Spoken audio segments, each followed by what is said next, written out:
Karen, thanks so much for that introduction, and thank you to everybody who are taking time out of the day to join and learn a little bit more about developing a China strategy. I know, as Karen mentioned, it's a very busy time of the year, especially as we get up to March 10th, so I really appreciate your time. As Karen mentioned, my name is Chris Boehner, and I'm the Executive Director at a company called Vericant. We're based over in China. I've been working with independent schools for over 2 years now, really in the middle of the whole China situation. Before I begin, just as a self-introduction, I've been in China now for 7 years. I can't believe how fast time goes when you're over there, but I moved there in 2006. And I moved there, as I mentioned in my previous webinar, this is my grandfather, Vladimir Tausig, and this is a picture of him in Shanghai in the 1930s, late 1930s. Czechoslovakian Jewish man had to leave when Nazis came to power, and a lot of Jewish refugees actually lived in China during this time. So China really has a very special place in my heart, and is why I've spent so much time over there. So we're going to talk about strategy today. So what on earth is strategy? I found a definition I really like, which it's a general, undetailed plan of action encompassing a long period of time to achieve a complicated goal. And I think one thing that China certainly is complicated. And I think taking a perspective of strategy and really looking at what we're going to do and not get tied into the minutia of what we want to talk about. So today we're going to talk about the China market first. So I want to show you really where we are now and where we may be going with some statistics. Then we're going to talk about admissions. So how exactly can we change what we're doing in the admissions office to be more efficient and to work better with this large applicant pool coming in. And then we're going to talk a bit about development. And I think that development is really tied into admissions. And it's important for us to keep in mind, and that's why I've included it in this presentation. So first, the China market. And if you will, this will be the state of the union now for independent schools, where we are right now with Chinese applicants.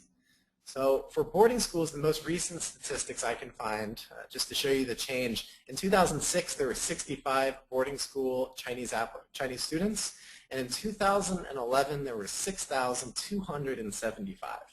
And I'm not sure what they are for last year, but I'm sure that there is another significant increase. This increase, of course, happened because of visa regulations being relaxed in 2006. Also, with the recession in the United States, there was a big welcome of international students to come to our schools.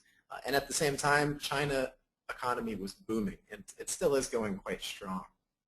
Now, if we step back from boarding schools and just look at the whole independent school market, 2008, there were 4,503 studying in our schools. And today, this is a recent statistic, 23,795. And that's K through 12 of foreign passport Chinese students in our schools. If we take a look at the TAB's International Student Diversity Report they did about 2 years ago, it shows the distribution of different international students at our schools with about 10 years in between. So a few things to keep in mind here is to look at the trends with China. So in the 90s on the right, very, very few, still very few at the beginning of the year because of the strict visa regulations, and now makes up about, what is that, about more than a quarter of our international student body. Then take a look at Korea. Korea was strong in the 90s, very strong early 2000s, and still pretty strong today. And the other one I wanted to point out would be Japan, which is the beige color. So really big in the 90s, a little bit less so at the earlier 2000s, and now actually very small currently. So the question I get all the time from people is the end in sight? Is this going to be like Japan? Is it going to be like Korea? And my simple answer to this is nope. This is definitely not over. We still have a long time to go. And I see there's two reasons for that. The first one is the underlying feelings in China. And being in the United States, it's difficult to know kind of the mindset and the feeling that people have, just the normal citizens over in China. but a lot of them are a bit skeptical of all the success that's happened over the past 20 years and see it a little bit as a kind of a house of cards. You know, China's going through a lot of growing pains right now, and there's all these little problems. Actually, I shouldn't say they're little problems, very large problems that they're having to deal with over in China. And we have some of these on here: IP theft, bad debt, real estate bubble, land grabs. You know, you see these newspaper articles of that one single Chinese house sitting in the middle of a highway. There's a lot going on over there, and China's just going through growing pains right now. Additionally, there are environmental concerns. This is a picture of Beijing, the central business district, in January, when you saw that really bad pollution day that I later found out made world news. So air pollution in China is very bad, especially in Beijing.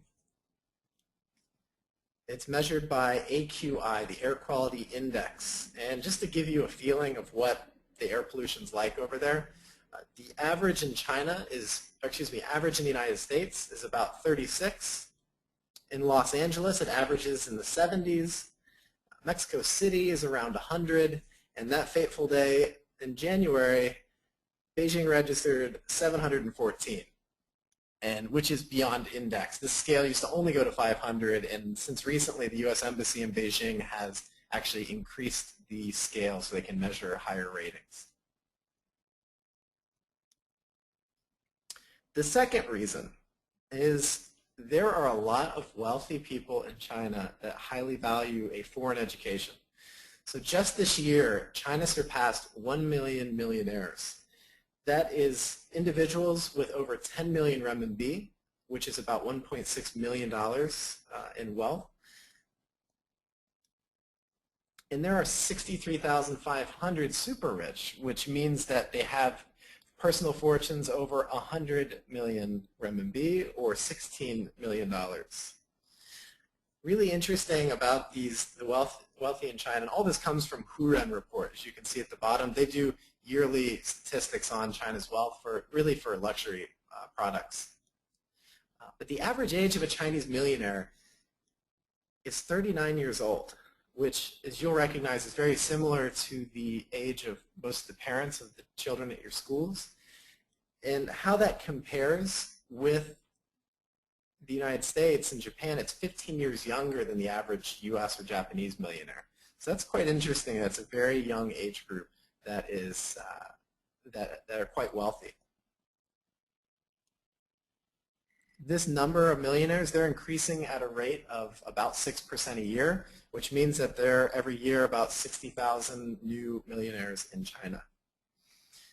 So recently, a magazine called Good Magazine, they do these infographics, and this is a really interesting one because they took the Huren report and they crossed it with some other publications such as Business Insider, Institute of International Education, New York Times, just to see what the flow was happening, what was happening. And about 85% of the millionaires said they plan to send their child abroad, where 90% of the super rich said that they plan to send their child abroad for schooling. And what is interesting for us is if you look in the bottom corner, when do they send them? And I made this a little bit larger so we can see. High school is overwhelmingly the choice or the time when China's elite want to send their child to school. College comes in seconds, and then actually junior high and elementary are quite high as well. So K through 12 makes up a good 60 to 70% of where these students are going when they come over.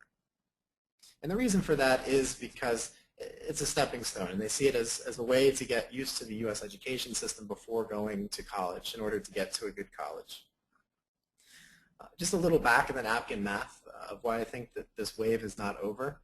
If we take the number of millionaires and assume that there's one child per family, which isn't always the case with China's elite, 85% of them will be coming or going abroad, so outside of China, about 867,000. And if we take that and multiply it by 30%, that's about the number that will come to the United States instead of going to UK, Canada, elsewhere, which is about 250,000 students. And if we take that and look at K through 12, so that earlier graph, and assume about 65% of them will go K through 12 and not come first for college, That's 169,000. So that's about 170,000 U.S.-bound K through 12 students that will be coming to the United States. And as we saw earlier, there's currently about 23,795 in the United States. So this is why I really feel that there's still a lot of growth to happen in the Chinese market in the U.S. schooling system. So what are we seeing? So we're on the ground in China, work with a lot of independent schools in the U.S., see plenty of families and Chinese students over there, and we monitor message boards to see what they're saying. We're seeing very, very competitive admission for most boarding schools. This is the #1 preference for Chinese parents sending their kids because it's a very safe environment and it's controlled. We're seeing stronger English ability with a lot of these applicants, which is very nice to see. Maybe because of all your students now who are going to China to teach English. I was originally an English teacher 7 years ago when I first went to China, so more of that. There's an increasing number of students considering day schools just because boarding schools are so competitive. And we're also seeing that there are a number of day schools, the number of day schools in our membership are increasing, so they're actually starting to run into the same problems as boarding schools are. So that was quite interesting to see. We're also seeing new models coming to satisfy demand of this influx of Chinese applicants.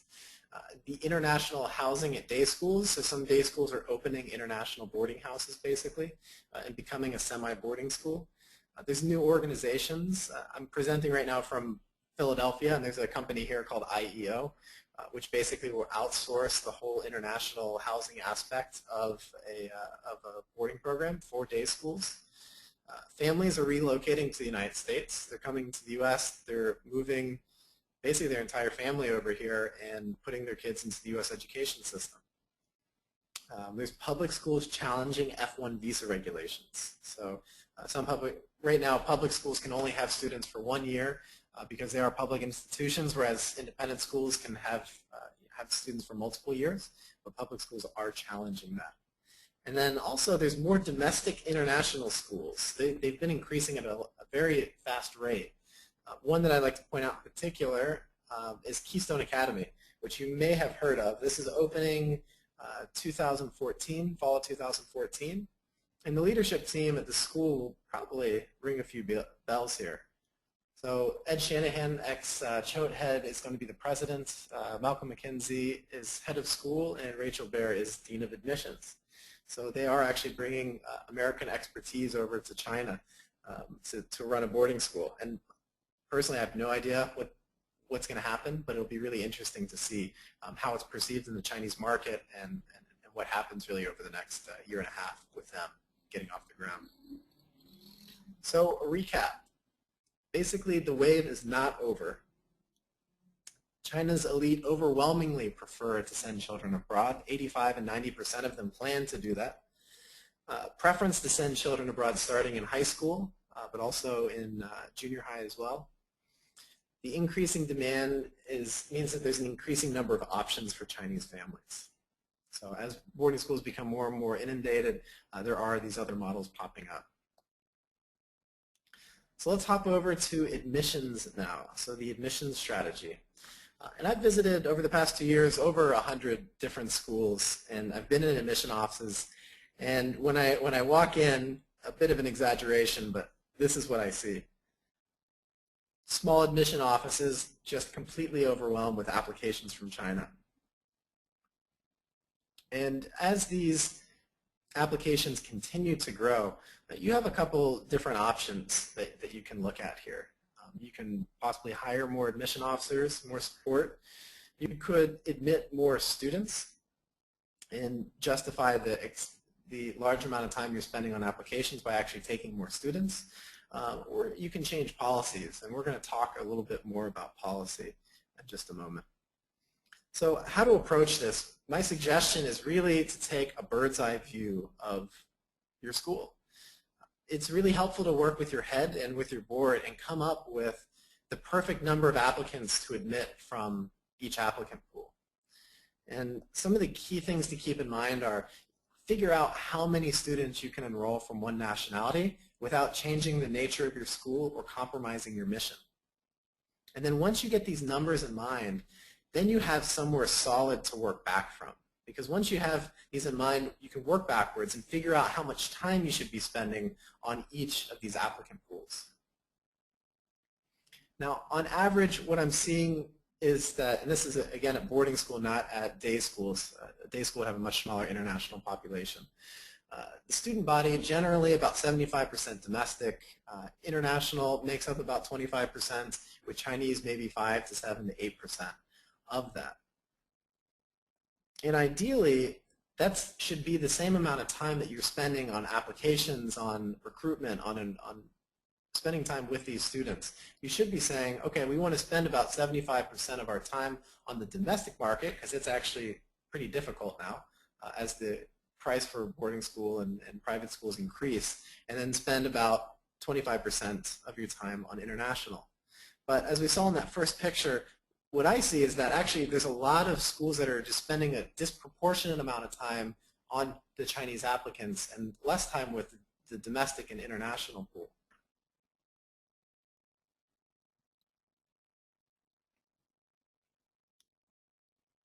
So how to fix this? Really putting in policy. And what needs to happen, either some old policies need to be repealed, such as we interview absolutely every student that applies to this school, or create new policies that are specifically for international applicants or for Chinese applicants. A few things that you can try. A few ideas to consider: increasing the minimum TOEFL and SSAT scores for applicants coming from that country. You can require completed applications before interviewing an applicant. You can require on-campus interviews, so only students who visit campus can actually interview with your school. You can have an earlier deadline for Chinese applicants. So I've seen some schools have an application deadline in December, so they can take care of the Chinese applicant pool before Christmas and then spend more of their time, the rest of their time, on the rest of the international students and domestics about this time, so February and March. And lastly, require third-party interview service. That's what we do, a way to filter the number of students that you're actually going and spending time with. Really, the big killer of time for admission officers are Skype interviews. I hear stories of admission officers waking up at 5 in the morning, go to bed at 12 at night because China's 12 hours off. And that's what really is the big time suck for working internationally, is just if you're having to interview such a large number of applicants on their time zone, makes it quite difficult. Now, once you have a policy in place, this next step is absolutely crucial, and that you need to create a clear, unshakable, rock-hard system to make sure that this policy is carried out throughout your admission office and throughout your school. You really need to be the rock here. And once you have this policy set in stone, you need to align your team with this policy, getting everybody rowing in the exact same direction, and make sure a uniform message is always coming out of your office. And I say this is crucial because any leaks in your system will come back to haunt you.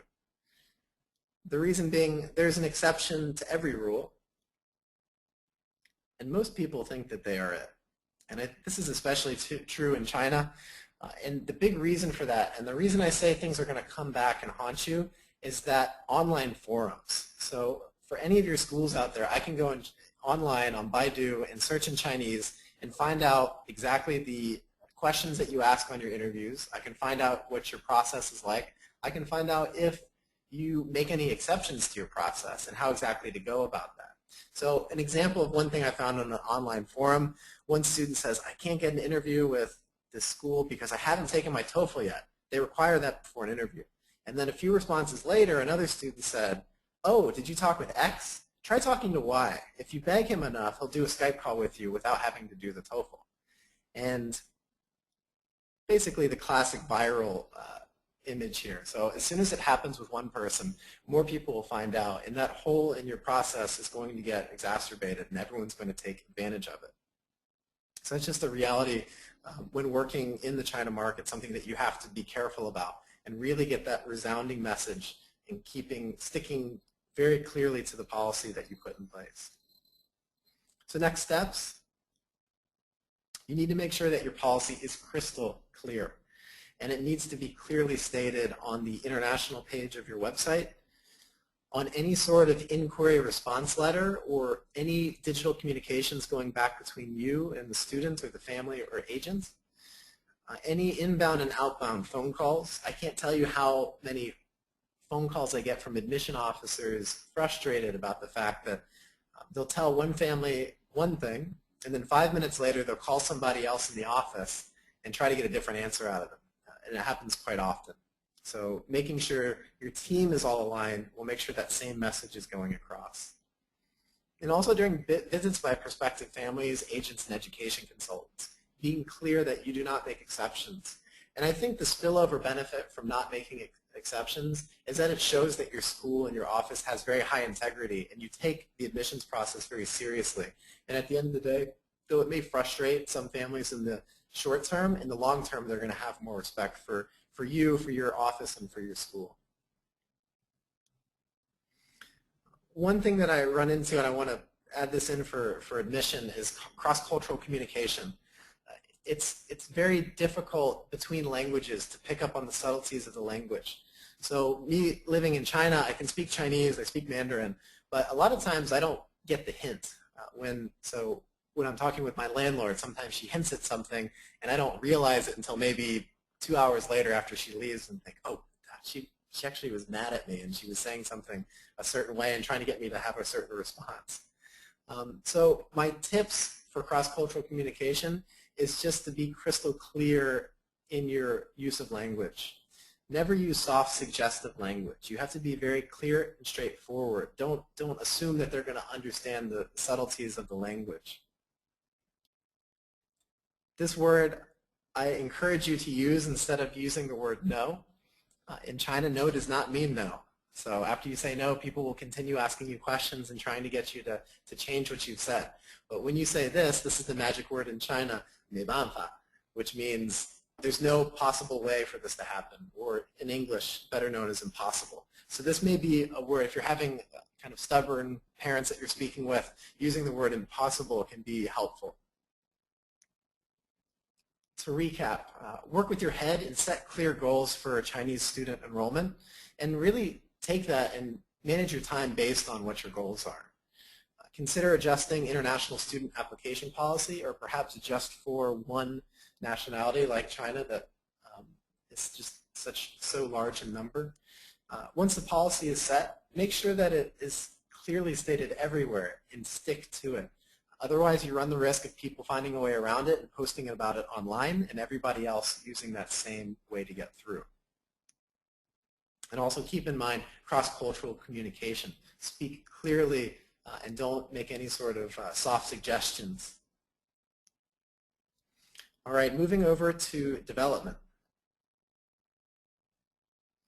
The idea here, it's been traditionally very difficult to raise money from Asian families in general.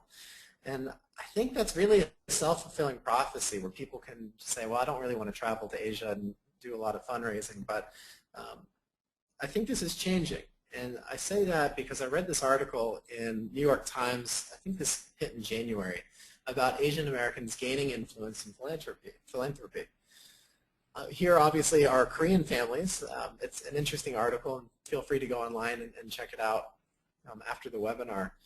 But it's quite interesting, and I think that you're going to see this actually ripple through to the Chinese market as well, as they become more used to the American way of doing things.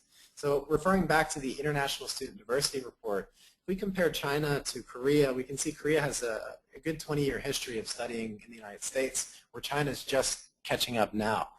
Since 2007, 2008, it's been quite significant. And the good news is that things happen so much faster now. We have the internet, and we also have just everything moving at a much faster pace, especially China.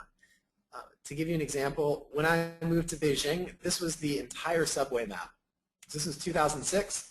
If you look on the right-hand side on the blue loop line and where the yellow one connects with it, Dongzhimen, that's where I used to live and where our office is now. This is in 2006, and let's look at 2013.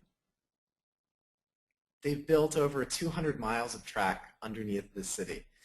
a city of 25 million people. So you can still see on the inner loop line, Dongshimen right there, it has the yellow line. Now there's even a new line that goes out to the airport. But things move really quickly in China. So I suspect that the idea of charitable giving will ripple through very quickly as well. So again, take a bird's eye view of what you're trying to do with China. You know, what's the amount of time and what resources are you going to put into development effort from Chinese families? And my suggestion is to put in as much as you possibly can. And you know, sometimes this will fall on the shoulders of the mission officers. Sometimes you'll travel with development as well. But it's really, everyone works together on this. The best piece of advice I received before and during my first few years in China is that China is a marathon. It is not a sprint. And so that's why I think putting in resources now is going to be quite helpful for you in the long term.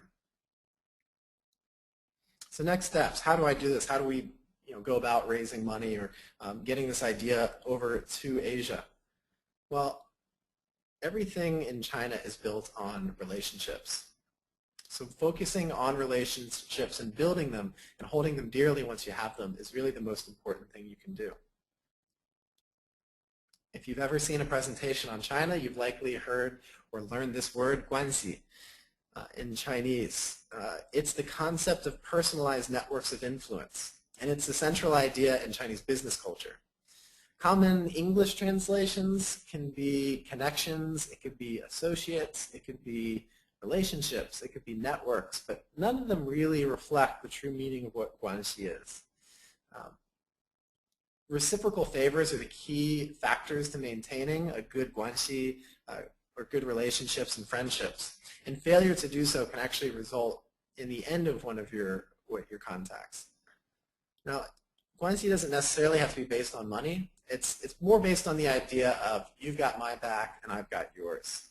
So to give you a small example, if my friend knows that, my Chinese friend knows that I really love Japanese food, they may invite me to go out to eat and not even consult me about where I want to go and take me to a Japanese restaurant just because they know that I like Japanese food. And when we get to the restaurant, I realize it's Japanese. That's part of guanxi building because I see how well my friend knows me. It makes me feel good. So what does guanxi actually look like? If you were to draw it out, it would look something like this. So you have your family, and you've got your friends, and then your business associates. And amongst these, the most powerful and most trusted part of the guanxi network is your extended family. So the people that fall under family, friends, and business associates. And if you are not in this circle, you are out here. You are a stranger, and there's absolutely no obligation to you if you're outside of this guanxi network. A key tip to keep in mind is to manage your own relationships because they are so important. So if you're working with any sort of education consultant or agent and they control the relationship between the school and the family, get rid of that if you can, because you need to be working and building on these relationships in China. Some techniques for doing that. You have to visit China. You have to visit as frequently as you possibly can. Once every 2 years doesn't cut it. Go twice a year minimum. And I know some schools that actually go 3 to 4 times a year to always be touching base and talking with families. Make sure to bring your head of school, your admissions director. Consider going during the summer when it's a little bit less stressful, and you can actually get your current students, your alums, and prospective students all together, which is quite nice as well for guanxi building. One thing I see often is that schools will send junior staff because, admittedly, some of the senior staff do not want to make that 14-hour trip to China and just do that really 2-week intensive Asia trip. And I can totally relate. I travel back and forth 5 times a year.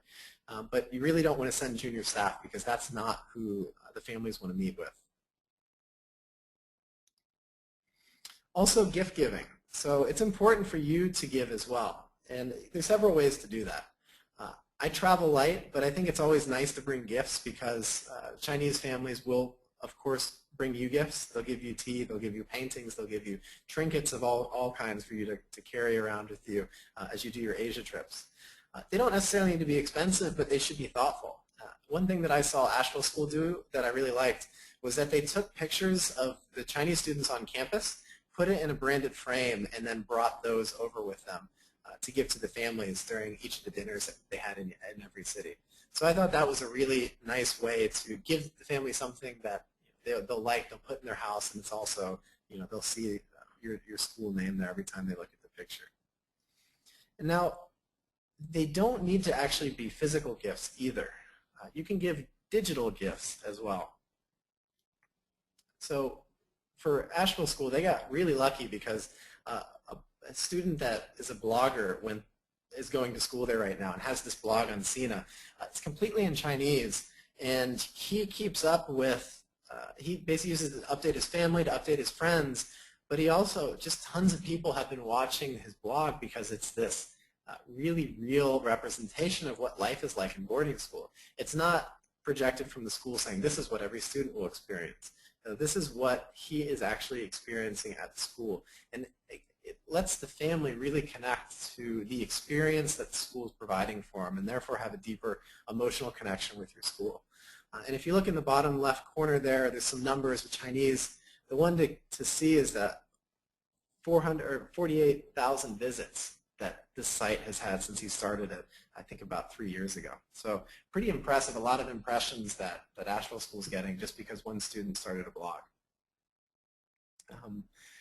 If you don't have anyone on your staff that speaks Chinese or the students don't want to write a blog, still get an email list together of all your Asian families and just send them pictures. They don't need any sort of explanation in their local language. Just send pictures to show that you care and that sharing the kind of experience that their son or daughter is getting. Now there are some gifts to avoid in China. Never give a clock. It's given at the end of one's life and signifies basically death. Handkerchiefs also are a no-no. It's used to wipe tears or sweat, both symbolizing sadness or frustration. Never give any sort of sharp objects, letter openers. This is symbolic of severing a relationship. Gifts in sets of 4. So if you're familiar with Chinese culture, 8 is a very, very lucky number. 4 is the most unlucky number. So much, in fact, that most buildings don't have a floor 4 or a floor 14, like we don't have a floor 13 in the United States. It's not good because the word 4 sounds, in Chinese it's 4, and to say death in Chinese is 死, which has a different tone. I don't know if you could hear it or not, but it sounds very similar. And lastly, green hats. So if your school's colors are green, really avoid bringing green hats over to China because it implies that your wife is unfaithful. And there's a funny story behind that. John Deere, you can imagine, has a very tough time advertising in China compared to the United States. So to recap, really focus on building relationships because that's what truly matters over in China. Visit China as frequently as you possibly can. Invest now, it's going to pay off in the long run. The same person should visit if at all possible, again, because it's a personal relationship, not necessarily between the family and the school, but 2 different people. So someone who works at the school and the family. The gift giving can be physical, also can be digital. Sharing what life is like at school or giving gifts when you go to visit. And then also remember to be careful about your gift choices. So to summarize everything, the China market, the wave is not over, and things are going to continue to grow as we go forward for the next several years, for sure. Admissions, really focus on setting a policy, and remember it's important to stick to it, because if there are any gaps in your policy, they will be exploited. And then lastly, development, the key word being relationships, being sure to always build relationships when you're in China, whether you're there for admissions, whether you're there for development, or you're head of school, just be over there building relationships all the time. And lastly, as I mentioned earlier, China is a marathon. It is not a sprint. So don't get frustrated when you first go over to China because it does take time to get for the Chinese to get used to our culture, for us to get used to the Chinese culture. But I'm sure if you put some time and effort into it, it will pay off in the long run. So that's all I have for you. I would invite you to email me if you have questions if I don't get to them now. Definitely, if you'd like to learn more about China, we have a wonderful newsletter that goes out monthly that recaps everything that's going on in education in China. We tweet about it pretty often, both on my personal account and then on the Vericant account. And then our blog is a very good use of information. A woman named Angela Sun, who was born in China and raised in the United States, does a really great job on our blog analyzing this whole East meets West and what it means for both sides. So I'll turn it back over to Karen, and really happy to answer any of your questions. Chris, thank you so much. That was really great. I'd like to open up for questions at this point. Please use the text box at the bottom of your GoToWebinar panel that's on the right hand of your screen. This way I can read the questions for Chris and get answers as they come in. Currently we don't have any questions. Oh, here we go. Chris Ann Mickle is asking, how many students are schools finding they need to admit in order to yield one Chinese student? Oh, that's interesting. Hey, Ann, nice to hear from you. Let's see. It's different for different schools, but one trend that I've heard, and I don't have any statistics to back it up, is that it seems that with this increasing competition for schools, especially boarding schools, that the yield is actually increasing. So since it's becoming less likely students are going to be admitted to several different schools, the yield is actually increasing. And this has been happening over the past couple of years. But I unfortunately don't have a specific number. I think it does depend on the school. It depends on reputation in China. It would depend on current families and whether or not people within their Guanxi network are considering your school, because it would be very likely that if you were to accept them, they would attend your school. So I can't really give you a set number. Okay, I'm not seeing anybody. Feel free to submit your questions at this point for Chris.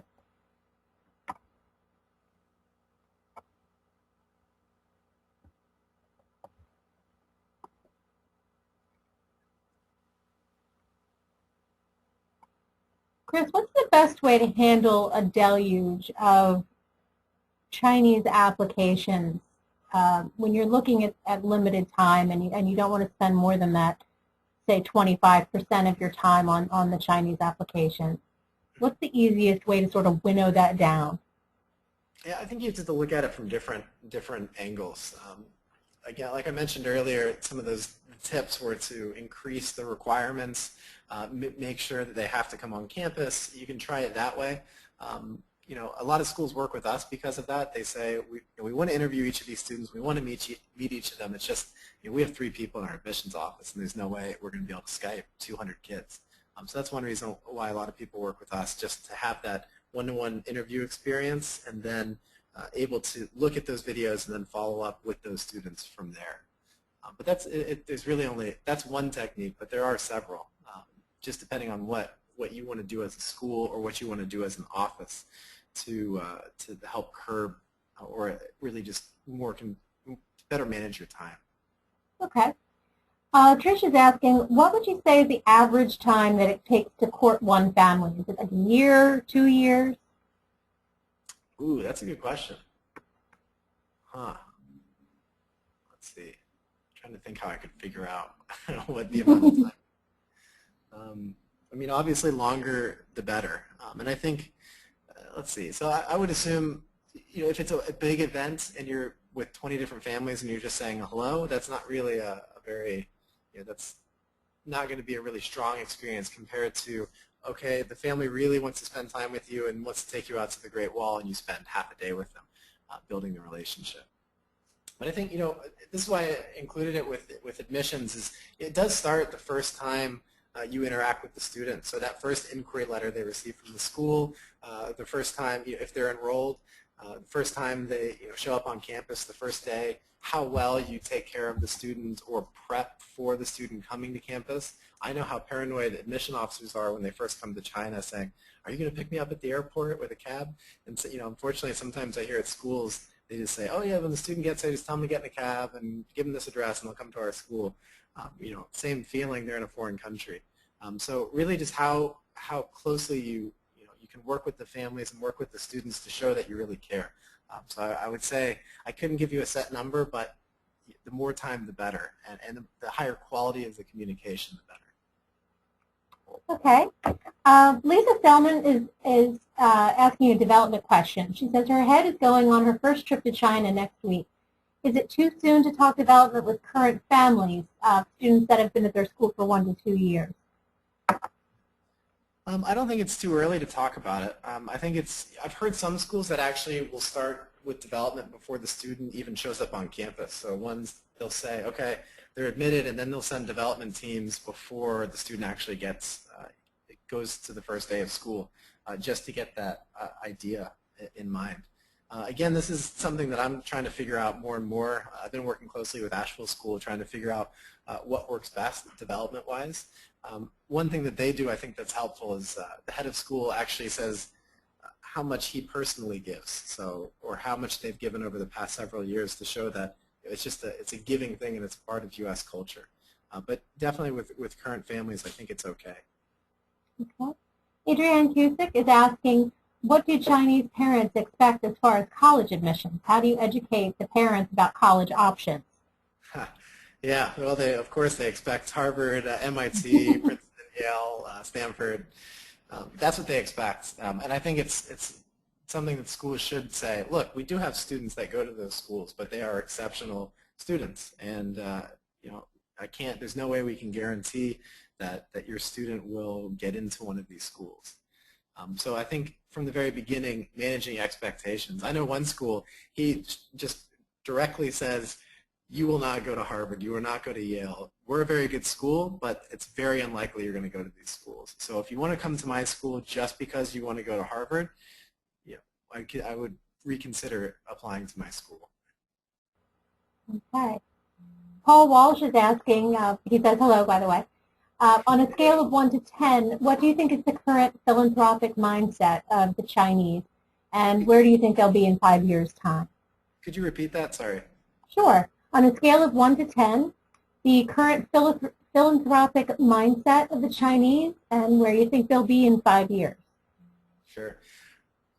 That's tough. It's always tough to give numbers to things. I would say, I've heard of definitely significant donations to schools that have happened in the past several years. I would say maybe a 3 or so.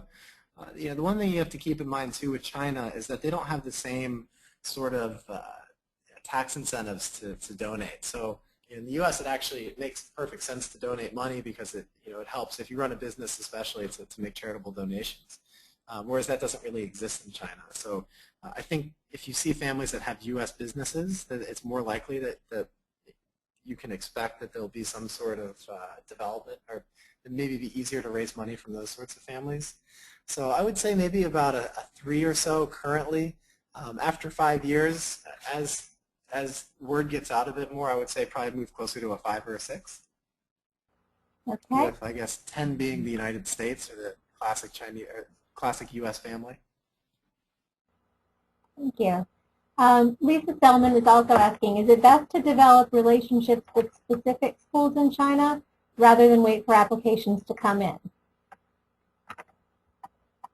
Could you repeat that? Sorry, with specific schools? Yes. Is it better to develop relationships with specific schools in China rather than to wait for applications to come in? I think it depends on your school. So if it's a school that's not very well known in China, that can help.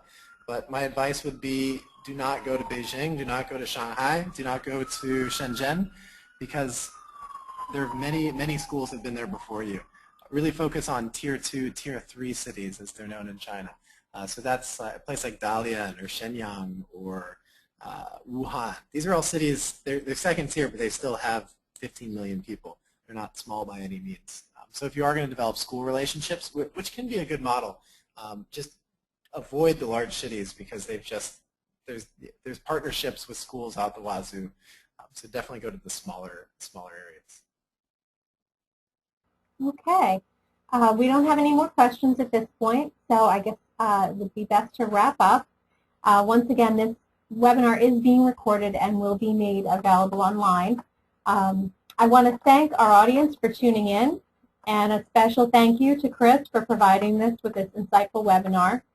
I will send all registrants a link to the online webinar page as soon as it's available. Thanks again. Good luck with the remainder of your admission process, and have a wonderful day. Thanks, everyone.